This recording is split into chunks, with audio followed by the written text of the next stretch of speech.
오늘 발표된 리얼미터 조사에서 윤석열 대통령의 지지율이 국민의힘의 총선 참패 후 3주 연속 하락하는 것으로 나타났습니다. 전주보다 2.1%포인트 추가 하락한 30.2%로 집계됐는데요. 이번 지지율은 2022년 8월 첫 주차에 기록한 최저치 이후에 가장 낮은 수치였습니다. 이러한 대통령의 지지율 하락을 견인하고 있는 것은 다름 아닌 집토끼들이라는 평가들이 나오고 있는데, 이념 성향별로는 보수층, 지역별로는 영남, 그리고 연령대별로는 60대 이상의 절대 지지층들이 흔들리고 있다는 것입니다. 일각에서는 박근혜 대통령 탄핵 때와 비슷한 현상이 일어나고 있다는 어떤 경고음도 들리는데요. 실제 어떤 비교가 가능한지 살펴보는 시간을 갖도록 하겠습니다.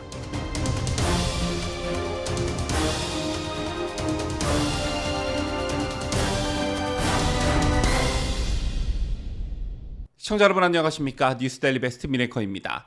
아시다시피 오늘 오후 2시 대통령실에서는 윤석열 대통령과 더불어민주당 이재명의 첫 영수회담이 열립니다. 영수회담이라기보다는 차담회라는 말이 더 어울릴 듯한데, 어쨌든 이번 만남이 향후 전국 향배의 분수령이 될 것이라는 관측이 지배적이죠. 개인적으로 저는 이번 영수회담 결과에 따라 윤석열 대통령의 지지율이 다시 한번 출렁일 수 있다, 요동칠 수 있다라고 보는데, 다만 기성 언론에서 예측하듯 협치와 대화하는 모습으로 중도층이 이에 반응해 지지율이 오르거나, 반대로 바뀌지 않는 불통의 이미지가 고착화돼 역시 중도층이 반응해 지지율이 하락하거나, 여기에 포커스를 맞추고 있는 게 아닙니다. 이번 영수회담에서 윤석열 대통령의 대응에 따라 보수파의 민심이 다시 한번 출렁일 수 있다, 바로 이 점에 포커스를 맞추고 있습니다. 총선 결과에 따라 더불어민주당 이재명과의 회동은 불가피한 측면이 있었지요. 이를 두고 보수파층에선 머리로는 이해가 가는데 가슴에선 정말 열불이 난다, 이런 말씀하시는 분들 정말 많으십니다. 어차피 엎질러진 물, 영수회담에서 윤 대통령이 어떤 모습과 대응을 하느냐에 따라 이게 전화회복이 될 수 있고, 추락하는 것은 날개가 없다라는 말이 있듯이 더 심한 위기를 맞을 가능성도 있습니다. 관건은 기성 언론에서 말하는 중도층이 어떻게 반응하느냐, 이게 아니라 보수파층이 어떻게 평가하고 반응하느냐라는 점에 있다고 저는 보는데요.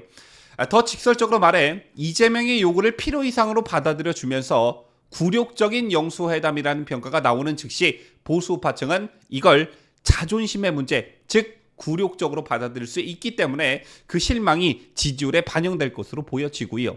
반대로 어려운 상황 속에서도 윤 대통령이 이재명을 압도했다, 국정 철학이라던가 보수 정권의 정체성은 확실히 지키는 선에서 영수회담이 이루어졌다라는 평가가 나오면, 반대로 지지층들은 안도감을 가지면서 윤 대통령을 재신임하는 분위기가 이어질 것으로 보여집니다.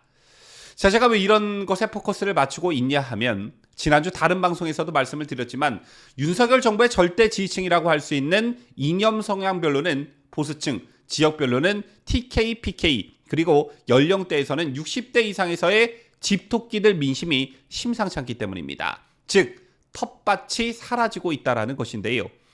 기억하실 테지만 2016년 말 JTBC 태블릿 보도로 촛불 전국이 시작되었을 때 박근혜 대통령 지지율은 5%까지 내려갔습니다. 이게 얼마나 급속도였냐면 2016년 10월 첫째 주에 29%였던 박근혜 대통령 국정 긍정률은 4주 만에 5%로 대폭락합니다. 무려 24%포인트가 증발하는 것인데요. 그야말로 대폭락이었습니다. 그리고 그 뒤 어떤 일들이 벌어졌냐? 당시 10월 중하순에는 대통령 탈당을 요구하는 목소리가 나오더니 11월 7일에는 여당인 새누리당 김무성 대표가 공개적으로 박 대통령의 탈당을 요구하기도 했습니다. 그 대통령 긍정률은 5%를 횡보하다가 직무정지 이후에는 한국갤럽이 조사문항에서 대통령 긍부정 평가를 뺐고 해가 바뀐 후 박 대통령은 탄핵됐습니다. 그런데 저기서 우리가 반드시 기억해야 할 게 박 대통령의 절대적 텃밭이라 할 수 있는 대구 경북 지역에서의 지지율입니다. 대통령 긍정률이 25%였던 10월 셋째 주에 대구 경북에선 35%였습니다. 약 10%포인트 높았고요. 20% 선을 하향 돌파당하면서 전체 17%를 기록할 때 대구 경북은 27%였습니다. 역시 10%포인트 전국 평균보다 더 높았습니다. 그런데 전체 5%로 하락할 때는 대구 경북이 버티지 못하고 10%로 폭락했습니다. 긍정률이 급전직하하는 가운데 대구 경북에서도 하락폭이 상당했다는 것이고, 자, 이를 거꾸로 해석한다면 텃밭과 안방에서 폭락할 때 전국 평균도 크게 하락한다는 의미입니다. 재걸 윤석열 대통령의 지지율에 대입해 보면 2024년 4월 4주차 조사에서 윤 대통령의 그 전체 긍정률이 24%였습니다. 자, 그렇다면 2016년 박근혜 대통령 지지율 추세라면 윤 대통령의 대구 경북에서의 지지율은 30% 중반대의 긍정률이 나와야 하는데 25%에 그쳤다는 것입니다. 자, 그 참혹한 탄핵 전국 속에서도 전국 평균보다 TK에서 10%포인트 높았던 박 대통령의 지지율보다 못하다라는 것인데, 물론 윤 대통령이 대구 경북 출신이 아니라는 점은 일정 부분 감안해야 하지만, 지난 과거부터 현재까지 대구 경북이 보수 정권에 한결같은 지지를 보내줬다는 점에 비춰보면 여간 신경 쓰이는 부분이 아닐 수가 없습니다.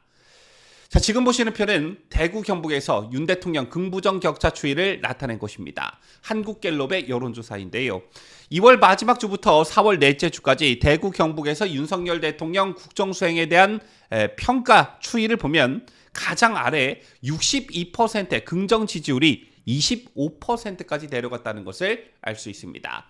긍정과 부정평가가 31%로 긍정이 우세했던 게 반대로 부정이 우세하면서 마이너스 33%의 격차가 났다는 것인데 그야말로 충격적입니다. 자, 지금 제가 방송을 하고 있는 시각이 2시 30분이니 현재 대통령실에서는 윤 대통령과 이재명의 차담회가 열리고 있을 겁니다. 만남 전 언론에서는 이재명이 영수회담 테이블에 전국민 25만 원 그리고 최상병 특검 등 야권 일각의 일방적 주장을 윤 대통령에게 요구할 것이다, 이런 관측들이 나왔는데요. 물론 이번 총선 패배로 궁지에 몰려 있는 것은, 위기에 빠져 있는 것은 윤 대통령이 맞습니다. 굳이 공격과 수비를 따지자면 이재명이 공격하는 입장이고 윤 대통령이 수비하는 입장이라고 볼 수 있는데, 그런데 항상 수비만 하라는 법은 없죠. 역습이라는 것도 있습니다.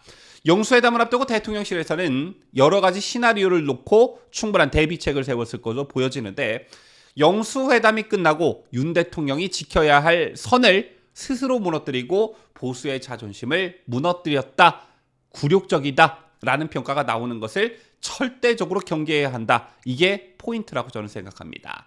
자, 우리가 흔히 선방했다라는 말을 종종 쓰곤 하는데, 최소한이 선방이 돼야 하는 것이고 그 이상을 바란다면 역습, 이게 아닐까 생각합니다. 회담 결과가 정말 궁금해지는군요. 지금까지 저는 자유대한민국을 수호하는 뉴스데일리 베스트 민앵커였습니다.